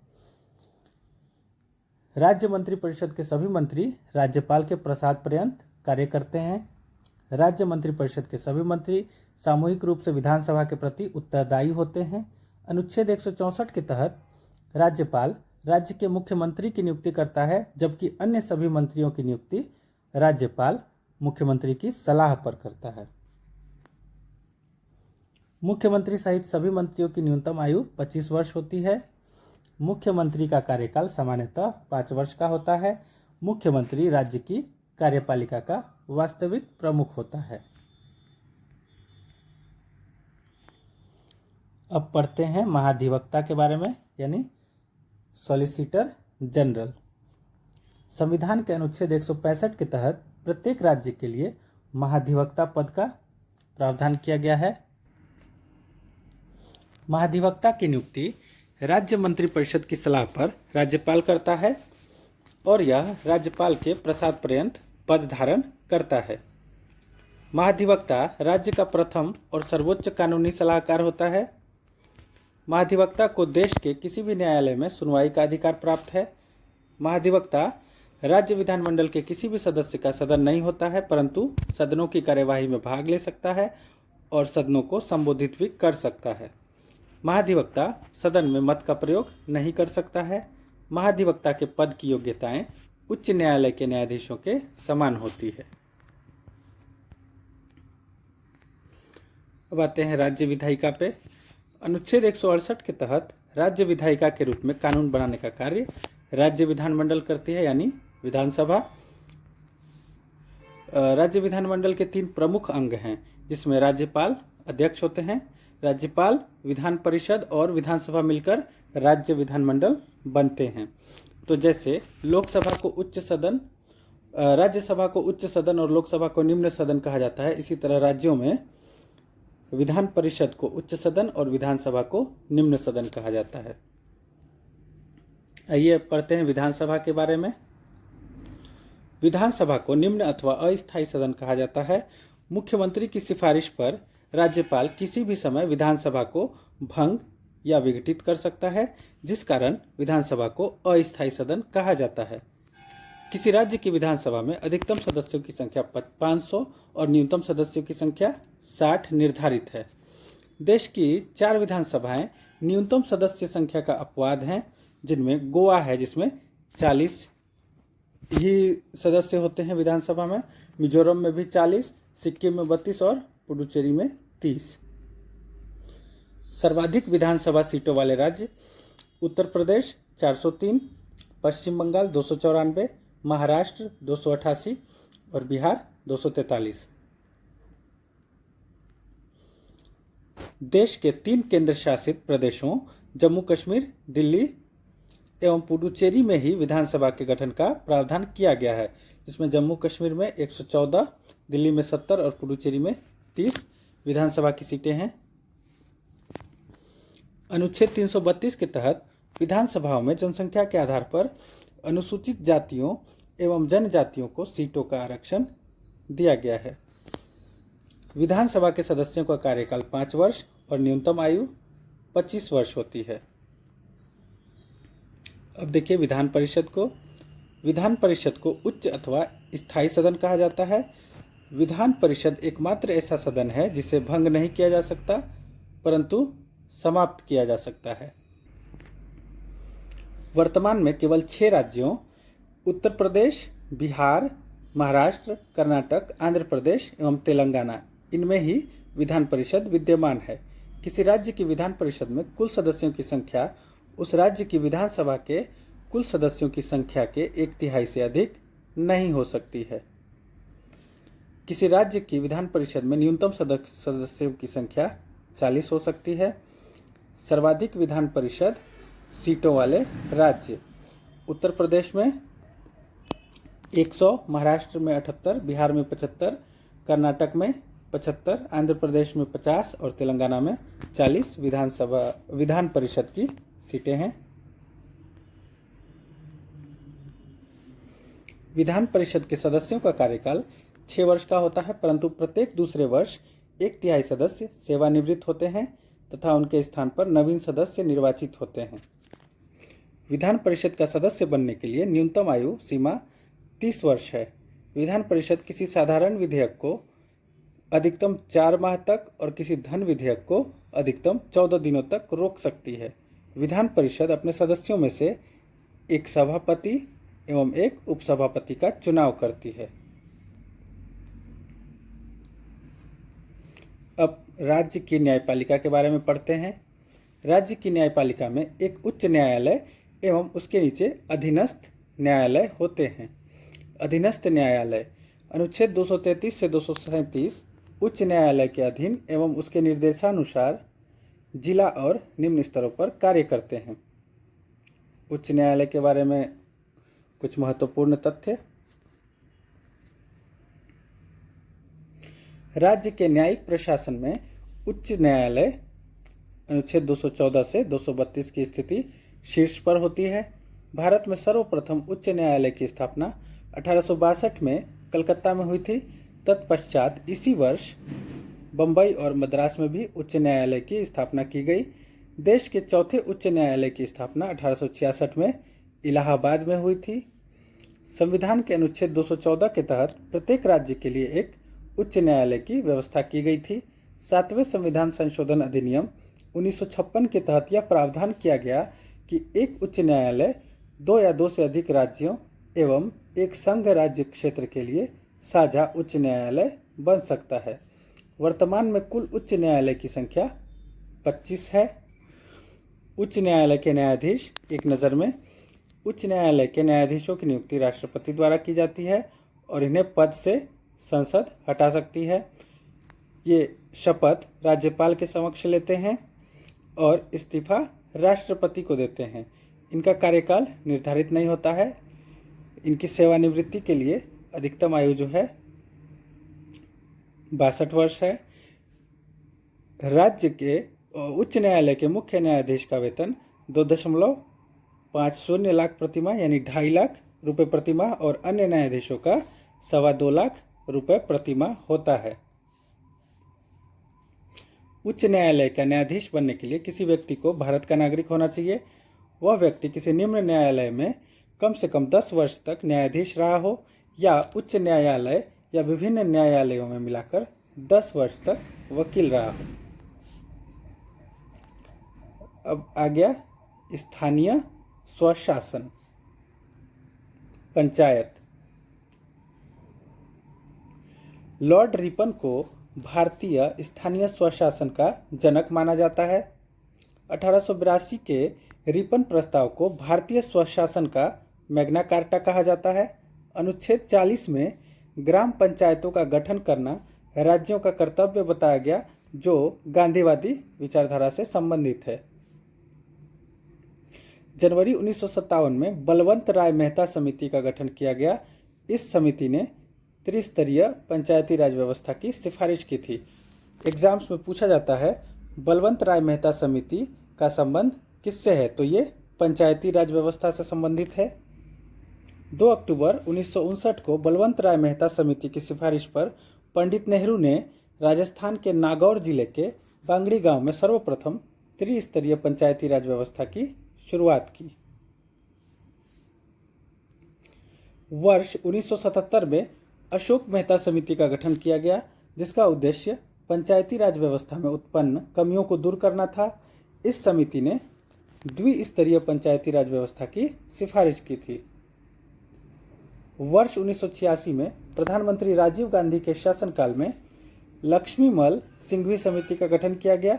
73वें संविधान संशोधन अधिनियम 1992 के तहत संविधान के भाग 9 के अनुच्छेद 243 से अनुच्छेद 243 ओ तक ग्रामीण पंचायती राज व्यवस्था को स्थापित किया गया। संविधान के भाग 9 में कुल अनुच्छेद की संख्या 16 है। इसके साथ ही ग्राम स्तर की पंचायतों के कार्य, शक्तियां तथा कर्तव्यों का उल्लेख संविधान की 11वीं अनुसूची में किया गया। इस अनुसूची में कुल 29 विषय हैं। भारत का एकमात्र राज्य आंध्र प्रदेश है जहां अल्पसंख्यकों को पंचायतों में आरक्षण दिया गया है। उत्तर प्रदेश में महिलाओं को 1/3 सीटों का आरक्षण प्रदान किया गया है। मध्य प्रदेश, बिहार तथा उत्तराखंड में महिलाओं के लिए 1/2 सीटों का आरक्षण दिया गया है। भारत में पंचायती राज व्यवस्था का वास्तुकार बलवंत राय मेहता को माना जाता है। स्थानीय स्वशासन यह जो है राज्य सूची का विषय है। पंचायतों का सदस्य बनने की न्यूनतम आयु 21 वर्ष होती है। अरुणाचल प्रदेश एकमात्र ऐसा राज्य है जहां पर अनुसूचित जाति को सीटों का आरक्षण नहीं दिया गया है। मेघालय, मिजोरम तथा नागालैंड में पंचायतों का गठन नहीं किया गया है। इन राज्यों में एक स्तरीय जनजातीय परिषद कार्यरत है। किसमें? मेघालय, मिजोरम तथा नागालैंड में। 24 अप्रैल को प्रत्येक वर्ष राष्ट्रीय पंचायती राज दिवस के रूप में मनाया जाता है। उत्तर प्रदेश पंचायत विधि संशोधन विधेयक वर्ष 1994 में पारित किया गया था, जो 22 अप्रैल 1994 को लागू हुआ था। स्वतंत्र भारत के प्रथम पंचायती राज मंत्री सुरेंद्र कुमार डे थे। वर्तमान में केंद्रीय ग्रामीण विकास और पंचायती राज मंत्री श्री गिरिराज सिंह हैं।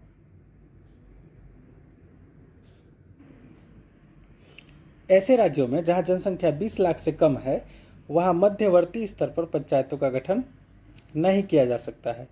अनुसूचित क्षेत्रों से संबंधित पंचायत विस्तार अधिनियम PESA का निर्माण वर्ष 1996 में किया गया था। अब आते हैं नगर पालिका पर। अंग्रेजों ने 1687 में पहली बार नगर निगम की स्थापना मद्रास में की थी। 74वें संविधान संशोधन अधिनियम 1992 के तहत संविधान के भाग 9 के ए में नगर पंचायत का उल्लेख अनुच्छेद 243 के पी से अनुच्छेद 243 के जेड जी तक किया गया है। संविधान के भाग 9 ए में कुल अनुच्छेदों की संख्या 18 है। इसके साथ ही नगर स्तर की पंचायतों के कार्य, शक्तियां तथा कर्तव्यों का उल्लेख संविधान की 12वीं अनुसूची में किया गया है। इस अनुसूची में कुल 18 विषय हैं। नगर पालिकाओं का कार्यकाल भी पंचायतों के समान प्रथम अधिवेशन से 5 वर्ष तक होता है, यानी प्रथम बैठक से 5 वर्ष तक होता है। नगर पालिका में अनुसूचित जाति, अनुसूचित जनजाति तथा महिलाओं के लिए सीटों का आरक्षण प्रदान किया गया है। अब देखते हैं सहकारी समितियों के बारे में। भारत में सहकारी आंदोलन की शुरुआत वर्ष 1904 में हुई थी। भारत में सहकारी आंदोलन का जनक F. निकोलसन को माना जाता है। 97वां संविधान संशोधन अधिनियम 2011 के तहत सहकारी समितियों को संवैधानिक दर्जा प्रदान किया गया। इसके तहत संविधान में भाग 9B को जोड़ा गया तथा इसके प्रावधान अनुच्छेद 243 के जेड एच से अनुच्छेद 243 का जेड टी तक किया गया। सहकारी समिति में निदेशकों की अधिकतम संख्या 21 हो सकती है, जिसमें से एक स्थान अनुसूचित जाति या अनुसूचित जनजाति के लिए तथा 2 स्थान महिला सदस्यों के लिए आरक्षित होते हैं। सहकारिता मंत्रालय के प्रथम के साथ साथ वर्तमान मंत्री भी अमित शाह हैं।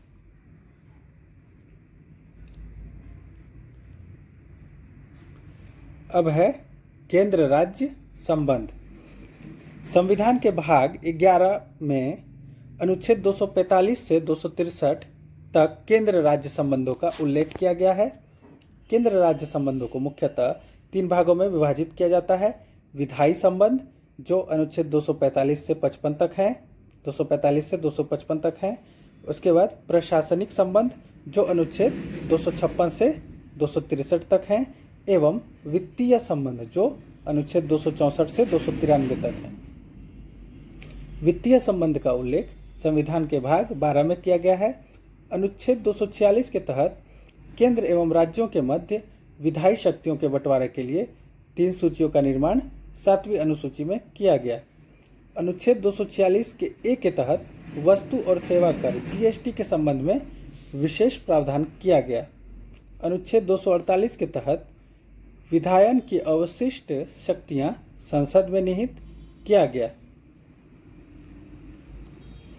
अनुच्छेद 249 के तहत राष्ट्रपति में राज्य सूची से संबंधित विषय पर संसद को कानून बनाने की शक्ति दी गई। अनुच्छेद 250 के तहत आपातकाल की स्थिति में राज्य सूची से संबंधित विषय पर संसद को कानून बनाने की शक्ति दी गई। अनुच्छेद 253 के तहत संसद को अंतर्राष्ट्रीय समझौते पर अमल करने के लिए विधि बनाने की शक्ति है। अनुच्छेद 262 के तहत संसद विधि बनाकर अंतर्राज्यीय नदियों यानी वैसी नदी जो 2 राज्यों से जुड़ी हो अथवा नदी घाटियों के पानी से संबंधित विवादों के संबंध में न्याय निर्णय कर सकते हैं। अनुच्छेद 263 राज्यों के मध्य तथा केंद्र और राज्यों के मध्य समन्वय के लिए अंतर्राज्यीय परिषद के गठन का प्रावधान करता है। 101वें संविधान संशोधन अधिनियम 2016 के तहत अनुच्छेद 279 का ए जोड़ा गया, जिसके द्वारा राष्ट्रपति को जीएसटी परिषद की स्थापना की शक्ति प्राप्त होती है। केंद्र राज्य संबंधों के संदर्भ में वर्ष 1966 में मोरारजी देसाई की अध्यक्षता में 6 सदस्यीय प्रथम प्रशासनिक सुधार आयोग का गठन किया गया था। वर्ष 1969 में डॉक्टर वीपी राजमन्नार की अध्यक्षता में 3 सदस्यीय राजमन्नार आयोग का गठन किया गया था। वर्ष 1983 में केंद्र राज्य संबंधों के लिए सेवानिवृत्त न्यायाधीश आर.एस. सरकारिया की अध्यक्षता में 3 सदस्यीय सरकारिया आयोग का गठन किया गया था, जिसने संबंधों में सुधार की दिशा में 247 सिफारिशें की थी। वर्ष 2007 में केंद्र सरकार ने केंद्र राज्य संबंध की समीक्षा के लिए पूर्व न्यायाधीश मदन मोहन पुंछी की अध्यक्षता में 4 सदस्यीय पुंछी आयोग का गठन किया था।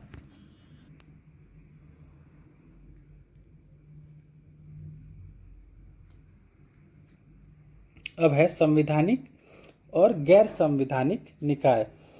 ये एग्जाम में बहुत पूछा जाता है कि इनमें से कौन सा संवैधानिक निकाय है और कौन सा संवैधानिक निकाय नहीं है। तो देखते हैं वित्त आयोग। सबसे पहले वित्त आयोग का उल्लेख संविधान के भाग 12 के अनुच्छेद 280 में किया गया है। यह एक अस्थायी आयोग है जिसका राष्ट्रपति प्रत्येक 5वें वर्ष में गठन करता है। इस आयोग में एक अध्यक्ष सहित कुल 5 सदस्य होते हैं, जिनकी नियुक्ति केंद्र सरकार की सिफारिश पर राष्ट्रपति करता है। इन सदस्यों का कार्यकाल 5 वर्ष या 65 वर्ष की आयु तक जो पहले पूरा होता है। इस आयोग का मुख्य कार्य है केंद्र और राज्यों के मध्य करों का बंटवारा करना। अब तक 15 वित्त आयोग का गठन किया जा चुका है। देखिए अभी पिछले दिनों 16वें वित्त आयोग का गठन भी किया गया है, जिसके अध्यक्ष अरविंद पनगढ़िया को बनाया गया है। 16वें वित्त आयोग का अध्यक्ष अरविंद पनगढ़िया है। यहाँ पे 15वें वित्त आयोग के अध्यक्ष जिसका कार्यकाल 2020 से 25 के लिए किया गया था, उसके अध्यक्ष नंद किशोर सिंह थे और पहले वित्त आयोग के अध्यक्ष केसी नियोगी थे। अब देखते हैं संघ लोक सेवा आयोग यानी यूपीएससी को, यूनियन पब्लिक सर्विस कमीशन।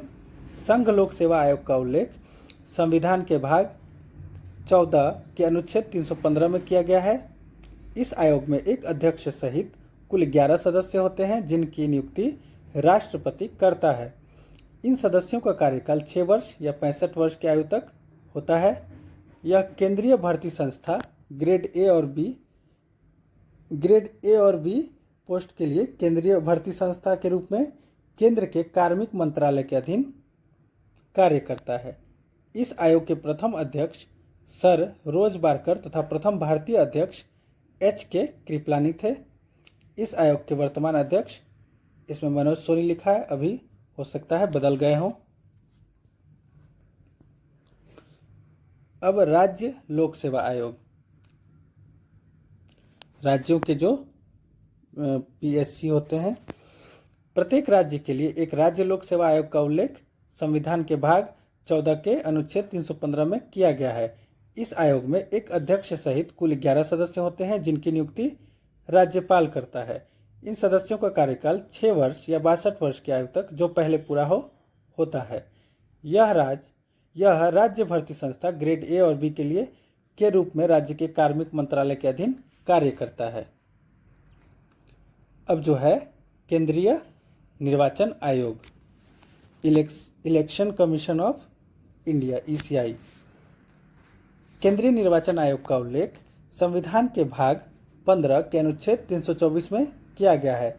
इस आयोग में एक मुख्य चुनाव आयुक्त और 2 चुनाव आयुक्त होते हैं जिनकी नियुक्ति राष्ट्रपति करता है। इन सदस्यों का कार्यकाल 6 वर्ष या 65 वर्ष की आयु तक जो पहले पूरा होता है। प्रारंभ में निर्वाचन आयोग एक सदस्यीय निकाय था, परंतु वर्ष 1989 में 2 अन्य चुनाव आयुक्तों का प्रावधान करके निकाय को बहुसदस्यीय बना दिया गया। केंद्रीय निर्वाचन आयोग के वर्तमान अध्यक्ष राजीव कुमार हैं। राष्ट्रीय अनुसूचित जाति आयोग, 89वें संविधान संशोधन अधिनियम 2003 के तहत संविधान के भाग 16 के अनुच्छेद 338 में अनुसूचित जाति आयोग को संवैधानिक दर्जा प्रदान किया गया। मतलब राज्य अनुसूचित जाति आयोग भी संवैधानिक निकाय है। इस आयोग में एक अध्यक्ष, एक उपाध्यक्ष एवं 3 अन्य सदस्य होते हैं जिनकी नियुक्ति राष्ट्रपति करता है। इन सदस्यों का कार्यकाल 3 वर्ष होता है। इस आयोग का मुख्य कार्य है अनुसूचित जाति की सुरक्षा एवं विकास करना। इस आयोग के वर्तमान अध्यक्ष जो भी हो। राष्ट्रीय अनुसूचित जनजाति आयोग, 89वें संविधान संशोधन अधिनियम 2003 के तहत संविधान के भाग 16 के अनुच्छेद 338A में अनुसूचित जनजाति आयोग को संवैधानिक दर्जा प्रदान किया गया। इस आयोग में एक अध्यक्ष, एक उपाध्यक्ष एवं 3 अन्य सदस्य होते हैं जिनकी नियुक्ति राष्ट्रपति करता है। इन सदस्यों का कार्यकाल 3 वर्ष होता है। इस आयोग का मुख्य कार्य है अनुसूचित जनजाति की सुरक्षा एवं विकास करना।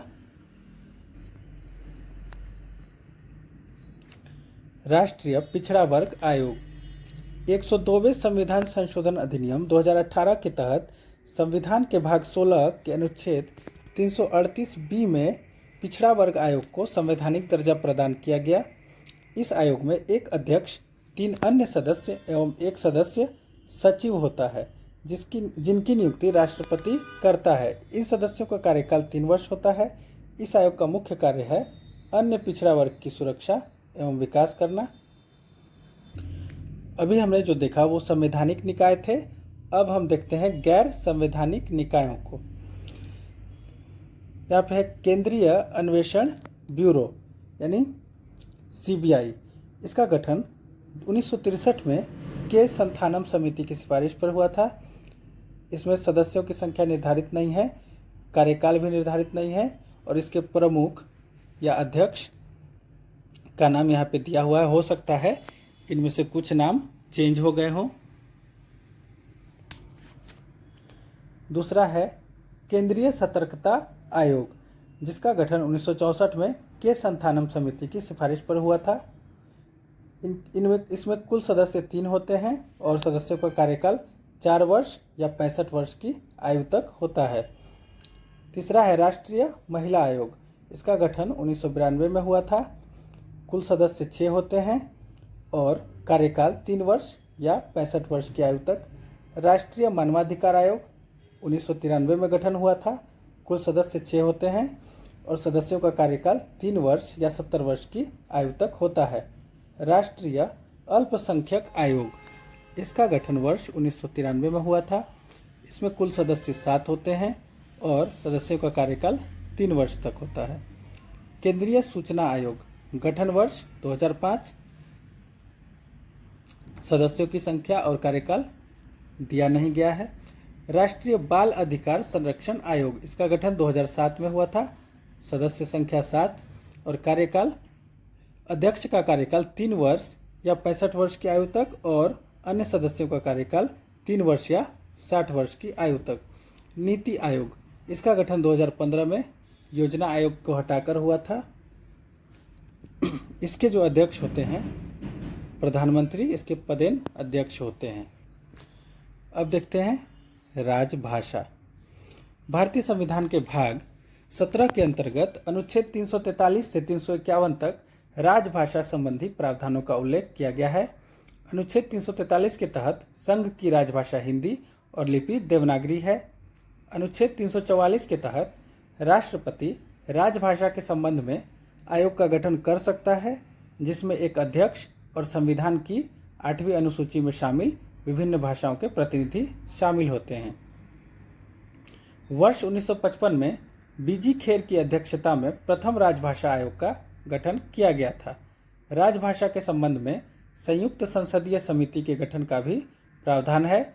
इस समिति में कुल 30 सदस्य होते हैं, जिसमें 20 सदस्य लोकसभा से और 10 सदस्य राज्यसभा से होते हैं।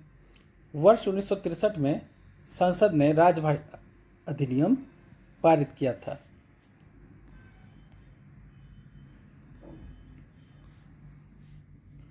भारतीय संविधान में किसी भी भाषा को 8वीं अनुसूची के अंतर्गत शामिल किया जाता है। वर्तमान में 8वीं अनुसूची में 22 भाषाएं वर्णित हैं। देखिए, मूल संविधान में 14 भाषाएं थी, अभी 22 भाषाएं उसमें हैं।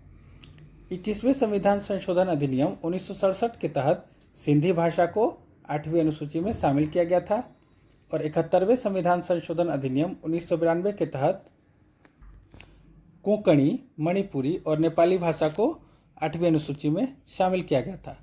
92वें संविधान संशोधन अधिनियम 2003 के तहत बोडो, डोगरी, मैथिली एवं संथाली भाषा को 8वीं अनुसूची में शामिल किया गया था। 14 सितंबर 1949 को हिंदी संवैधानिक रूप से राजभाषा घोषित की गई थी, जिस कारण प्रत्येक वर्ष 14 सितंबर को हिंदी दिवस मनाया जाता है। अनुच्छेद 348 उच्चतम न्यायालय तथा उच्च न्यायालय में प्रयोग की जाने वाली भाषा का उल्लेख अनुच्छेद 348 में है। अनुच्छेद 350 की ए में प्राथमिक स्तर पर मातृभाषा में शिक्षण के लिए सुविधाएं हैं। अनुच्छेद 351 में हिंदी भाषा के विकास के लिए निर्देश दिया गया है। अब देखते हैं आपातकालीन उपबंध को। भारतीय संविधान के भाग 18 में अनुच्छेद 352 से 360 तक आपातकालीन उपबंधों का प्रावधान किया गया है। भारतीय संविधान में 3 प्रकार के आपातकाल का उल्लेख किया गया है: राष्ट्रीय आपातकाल, राज्य आपातकाल एवं वित्तीय आपातकाल। आपातकाल संबंधी सभी शक्तियां राष्ट्रपति में निहित होती हैं। अनुच्छेद 352 के तहत राष्ट्रपति युद्ध, बाह्य आक्रमण और सशस्त्र विद्रोह की स्थिति में मंत्रिमंडल की सिफारिश पर राष्ट्रीय आपातकाल की घोषणा करता है। मूल संविधान के अनुच्छेद 352 में आंतरिक अशांति शब्द का प्रयोग किया गया था, परंतु 44वें संविधान संशोधन अधिनियम 1978 के तहत आंतरिक अशांति शब्द को हटाकर सशस्त्र विद्रोह किया गया। भारत में अब तक 3 बार भारत चीन युद्ध 1962 में, भारत पाक युद्ध 1971 एवं आंतरिक अशांति का मामला 1975 में राष्ट्रीय आपातकाल लग चुका है। राष्ट्रीय आपातकाल को एक बार में अधिकतम 6 माह तक लगाया जा सकता है और 6-6 माह करके अनिश्चित समय तक बढ़ाया जा सकता है। अनुच्छेद 359 के तहत राष्ट्रीय आपातकाल की स्थिति में अनुच्छेद 20 तथा अनुच्छेद 21 को छोड़कर अन्य सभी मौलिक अधिकार निलंबित हो जाते हैं। बहुत ही इम्पोर्टेंट पॉइंट है। अनुच्छेद 356 के तहत राष्ट्रपति किसी राज्य का संवैधानिक तंत्र विफल होने की स्थिति में उस राज्य के राज्यपाल की सिफारिश पर राज्य आपातकाल यानी राष्ट्रपति शासन की घोषणा करता है। राज्य आपातकाल को भी एक बार में अधिकतम 6 माह तक लगाया जा सकता है और विशेष परिस्थिति में इसे बढ़ाकर 3 वर्ष किया जा सकता है। सर्वाधिक बार राष्ट्रपति शासन वाले राज्य उत्तर प्रदेश में सबसे ज़्यादा 10 बार और मणिपुर में भी 10 बार राष्ट्रपति शासन लग चुका है। बिहार में भी 8 बार लग चुका है। सर्वाधिक बार राष्ट्रपति शासन इंदिरा गांधी के शासनकाल में लगा है 49 बार। छत्तीसगढ़ और तेलंगाना ऐसे राज्य हैं जहां पर अब तक राष्ट्रपति शासन नहीं लगा है। अनुच्छेद 360 के तहत राष्ट्रपति देश की वित्तीय स्थायित्व या साख के खतरे की स्थिति में केंद्रीय मंत्रिपरिषद की सिफारिश पर वित्तीय आपातकाल की घोषणा करता है।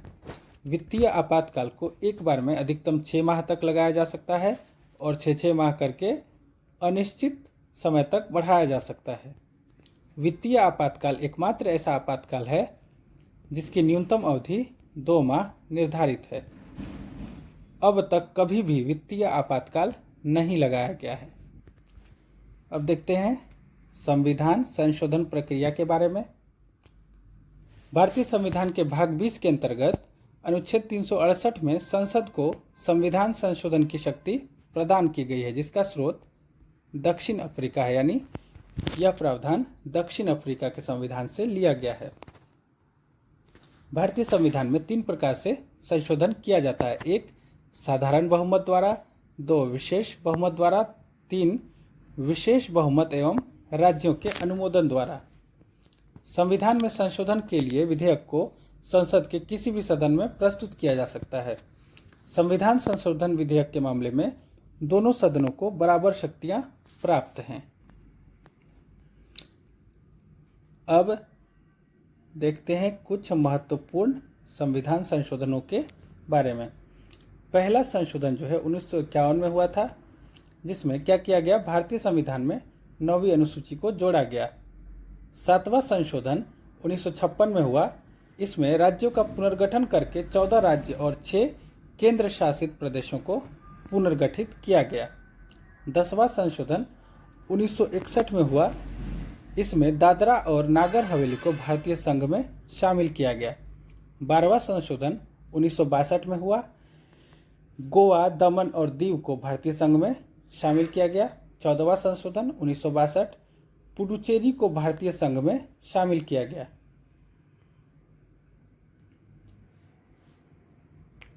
18वां संशोधन 1966 में हुआ।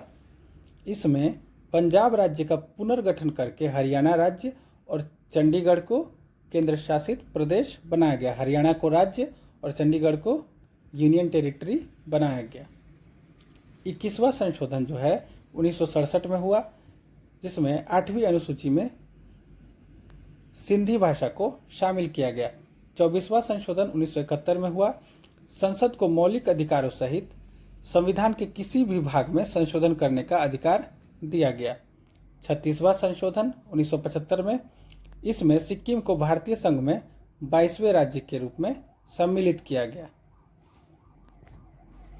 अब देखिए 42वां संशोधन 1976 में हुआ था।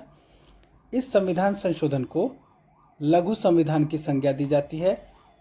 इसमें मौलिक कर्तव्यों को संविधान में शामिल किया गया और लोकसभा और विधानसभा के कार्यकाल को बढ़ाकर 5 से 6 वर्ष कर दिया गया। राष्ट्रपति को मंत्रिपरिषद की सलाह के अनुसार कार्य करने के लिए बाध्य किया गया। संविधान की प्रस्तावना में पंथ निरपेक्ष, समाजवादी और अखंडता शब्द को जोड़ा गया।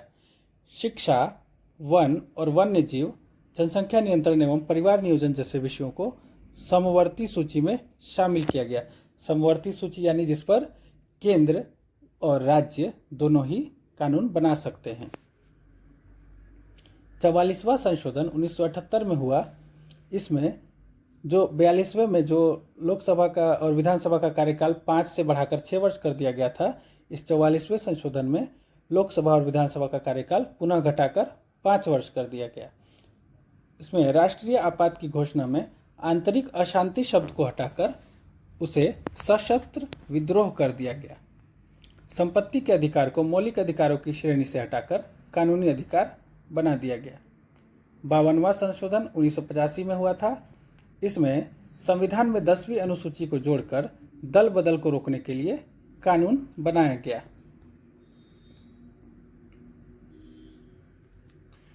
56वां संशोधन 1987 में हुआ। गोवा को राज्य का दर्जा प्रदान किया गया। 61वां संशोधन 1989 में संविधान के अनुच्छेद 326 में संशोधन करके लोकसभा और राज्य विधानसभाओं में मताधिकार की उम्र 21 वर्ष से घटाकर 18 वर्ष कर दी गई।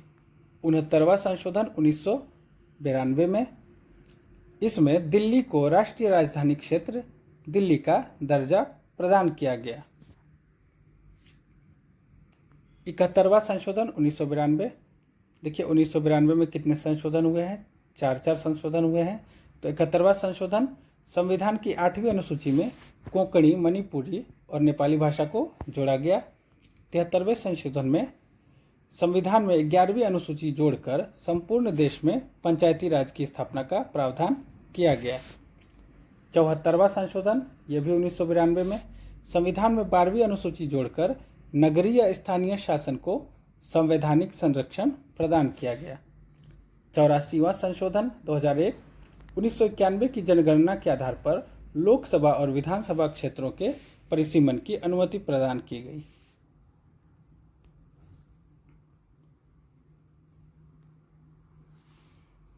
86वां संशोधन 2003 में हुआ। प्राथमिक शिक्षा को मौलिक अधिकार की श्रेणी में लाया गया। 91वां संशोधन 2003 संघीय मंत्रिपरिषद में मंत्रियों की कुल संख्या लोकसभा के या उस राज्य की विधानसभा की कुल सदस्य संख्या के 15% से अधिक नहीं हो सकती। 92वां संशोधन 2003 में इसमें संविधान की 8वीं अनुसूची में बोडो, डोगरी, मैथिली और संथाली भाषा को शामिल किया गया। 93वां संशोधन 2006 में अन्य पिछड़ा वर्ग के बच्चों को सरकारी व निजी शिक्षण संस्थानों में 27% आरक्षण का प्रावधान किया गया। 99वां संशोधन 2015 में हुआ। राष्ट्रीय न्यायिक नियुक्ति आयोग का गठन किया गया था, लेकिन उसे सुप्रीम कोर्ट द्वारा असंवैधानिक घोषित कर दिया गया। 100वां संशोधन 2015 में ही हुआ। भारत एवं बांग्लादेश के मध्य सीमा क्षेत्रों का आदान प्रदान। 101वां संशोधन 2016 इसमें वस्तु और सेवा कर को यानी जीएसटी को संवैधानिक मान्यता प्रदान की गई।